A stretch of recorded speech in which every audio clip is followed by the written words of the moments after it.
There is a particular kind of strategic miscalculation that does not announce itself as a failure until the moment it becomes irreversible. The United States entered the Strait of Hormuz with the full weight of its naval doctrine, its alliance credibility, and its historical identity as the guarantor of global maritime order. It imposed a blockade on the world's most consequential energy corridor, not merely to apply pressure on Iran, but to send a message to every watching government that American resolve in the post-Ukraine, post-pandemic era of great power competition remains absolute, unconditional, and militarily enforceable. What has happened instead is something that no war game in the Pentagon fully modeled, and no classified intelligence assessment adequately weighted.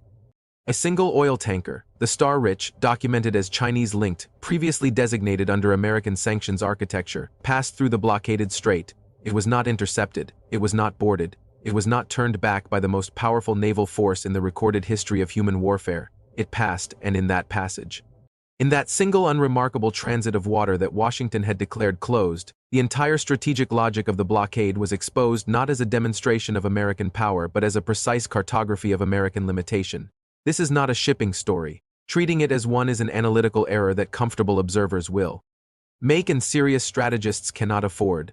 The Star Rich is a signal, deliberately chosen, deliberately executed, and deliberately amplified through Chinese state channels so that every capital from Riyadh to New Delhi to Brussels to Lagos could observe exactly what American enforcement authority over the Strait of Hormuz is genuinely worth when Beijing decides that it will not recognize that authority. There are explanations that military analysts will offer for the mechanics of the passage. Perhaps there was a gap in naval patrol coverage. Perhaps the rules of engagement governing the blockade contain operational thresholds that a single commercial vessel does not trigger. Perhaps the command decision was made at a level that chose not to risk a direct United States and China maritime incident over one tanker on one morning. All of those explanations may hold fragments of operational truth. None of them change what the world's governments observed, which is a sanctioned Chinese vessel moving through an American blockade without consequence. In the strategic communication environment of 21st century great power competition, the observed outcome is the reality that matters. China did not require a naval battle in the Persian Gulf to make its point. It required one vessel, one transit, one news cycle, and the patience to allow the image to circulate without comment, letting the silence around it do more communicative work than any press statement could accomplish. Beijing has all three, and the image is now part of the permanent strategic record of this confrontation. Simultaneously with the Star-Rich passage, Xi Jinping executed what must be understood as the most consequential Chinese diplomatic offensive since the beginning of the Hormuz crisis, and possibly since the opening decade of this century. 3 engagements, each individually significant, collectively extraordinary in what they reveal about the architecture Beijing is deliberately constructing. The meeting with Khalid bin Mohammed bin Zayed Al Nahyan of the United Arab Emirates is the most immediately consequential of the 3 and the most misread by Western analysis, which has framed it as routine bilateral diplomacy conducted alongside a crisis rather than as a direct intervention into the crisis itself. The way is not a hostile actor toward Washington. It hosts American military infrastructure. Its financial system has decades of integration with American-led global economic architecture. But the way is also a country whose economic continuity depends with existential weight on unobstructed passage through the Strait of Hormuz, the very waterway that American policy has now obstructed. When the power creating the obstruction is the United States and the power offering diplomatic solidarity against that obstruction is China, the way's strategic calculus about where durable security lies does not require a formal realignment to shift meaningfully. Marginal shifts in Gulf state alignment carry enormous strategic consequence, and China is engineering those marginal shifts with deliberate precision. The visit by Spanish Prime Minister Pedro Sánchez to Beijing and his explicit endorsement of international law and a multipolar world order represents something qualitatively different and in some ways more structurally significant than the Gulf dimension of China's offensive. Spain is a founding member of the European Union. Spain is a NATO ally. Spain is embedded in the very institutional architecture of the Western liberal order that American power claims to underwrite and defend. When a Spanish head of government travels to Beijing during an active American military blockade that European economies are suffering from, and publicly validates the Chinese position that the blockade violates international law and that stronger Chinese participation in global governance is welcome, that is not a break with the Western alliance. But it is something perhaps more durable, which is a European government providing institutional legitimacy to the Chinese counter-narrative at precisely the moment when that counter-narrative is being received most hungrily across the non-aligned world. The third engagement, the coordination between Xi's government and Russian Foreign Minister Sergei Lavrov, is the one that Western analysis is most tempted to dismiss as predictable given the existing China-Russia strategic alignment. That dismissal is a mistake.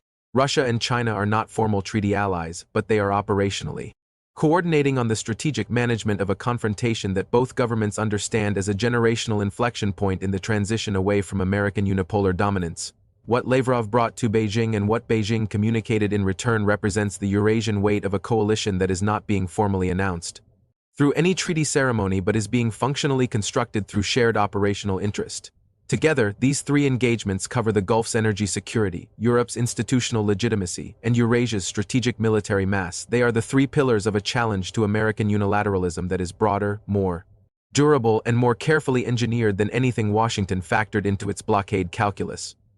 China's foreign ministry released a statement characterizing the American blockade as dangerous and irresponsible, and the temptation in most Western analysis is to treat this as diplomatic boilerplate, the routine language of adversarial commentary that both sides deploy in great power confrontations as a matter of institutional habit. That temptation must be resisted because every syllable of that formulation was chosen with specific intent for a specific audience and carries legal, reputational, and strategic weight that the casualness of its reception obscures. Dangerous is a legal claim before it is a rhetorical one. It invokes the framework of the United Nations Charter, the language of threats to international peace and security, the vocabulary of the international legal order that the United States constructed after 1945 and has claimed stewardship over across 8 decades of global dominance. China is not merely criticizing American policy.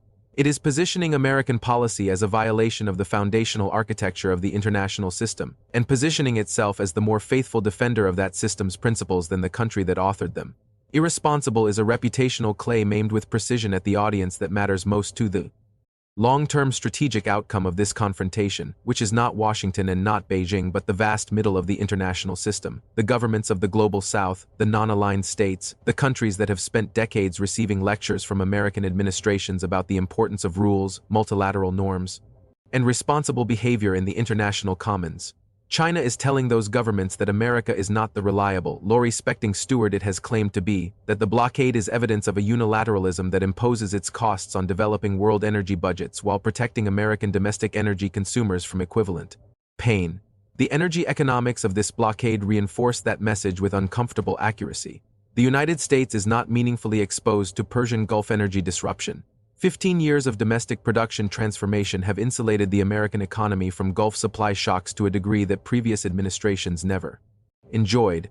When Washington blockades Hormuz, American consumers do not immediately feel the pain. The economies that immediately absorb the shock are India, Japan, South Korea, and the European states, precisely the governments whose political endorsement gives American military operations their claim to international legitimacy. Political leaders in those countries are now managing a genuinely untenable situation. They cannot publicly break with Washington without consequences for security relationships built across decades of alliance investment, but they cannot absorb sustained energy price shocks without consequences for their domestic political survival.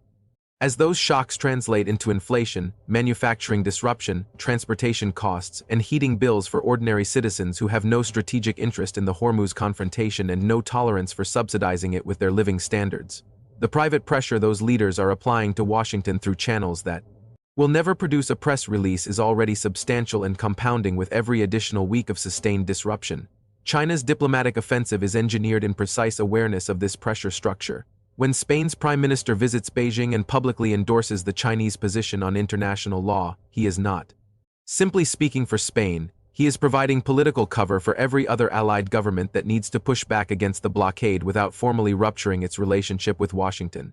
That cover is strategically valuable in ways that will shape this confrontation's resolution long before any military development does. Where this confrontation goes from here is the question that every honest strategic analyst must answer without the comfort of optimistic assumptions, because China has crossed a threshold in the past week that changes the fundamental mathematics of the Hormuz crisis. China is no longer a country offering diplomatic commentary on someone else's conflict. China is a direct stakeholder that has demonstrated through the Star-Rich Passage, the three-front diplomatic offensive, the Foreign Ministry Declaration, and the Lavrov coordination that it considers the outcome of the Hormuz confrontation sufficiently important to its strategic interests that it is willing to actively shape that outcome, to absorb the American anger that active shaping produces, and to accept whatever costs Washington imposes for Chinese non-compliance with the blockade regime. That decision transforms the strategic mathematics entirely. American planners designing the blockade modeled the cost of Iranian military resistance, the cost of Gulf state diplomatic pressure, the cost of allied economic discomfort. The modeling gap that is now visible is that they did not adequately calculate the cost of China deciding to challenge blockade enforcement through the simultaneous deployment of economic non-compliance, diplomatic legitimation, and strategic communication that Beijing is currently executing at full operational tempo. 3 trajectories define the honest range of outcomes, and all 3 must be stated without the softening that political sensitivity would prefer. In the first, the blockade holds physically but at an accelerating cost to American strategic relationships. Naval forces maintain control of the strait, the diplomatic costs compound week by week. Allied governments manage growing domestic pressure through increasingly pointed private communications with Washington. China's positioning as the defender of international law solidifies into a durable reputational asset that outlasts this crisis by years. The post-crisis international order looks meaningfully more multipolar than the pre-crisis order, and Beijing holds a legitimate claim to having shaped that transition in the second trajectory. The blockade produces a direct United States and China naval incident when a Chinese vessel attempts a sufficiently assertive transit that American forces cannot ignore without publicly confirming that the blockade does not apply to Chinese shipping. That confirmation is strategically unacceptable to Washington, but the alternative, enforcing the blockade against Chinese assets and risking direct kinetic contact between the world's 2 largest nuclear powers over a geographical choke point that neither can afford to lose, is potentially catastrophic in ways that dwarf the original strategic objective of pressuring Iran. In the third trajectory, the combination of Allied economic pressure amplified and legitimized by Chinese diplomacy produces a quiet modification of blockade enforcement, a narrowing of what is actually stopped that allows partial energy flow restoration while both sides maintain the public fiction that their stated positions are intact. China claims this as multilateral pressure achieving its purpose. Washington claims the modification represents the policy as designed.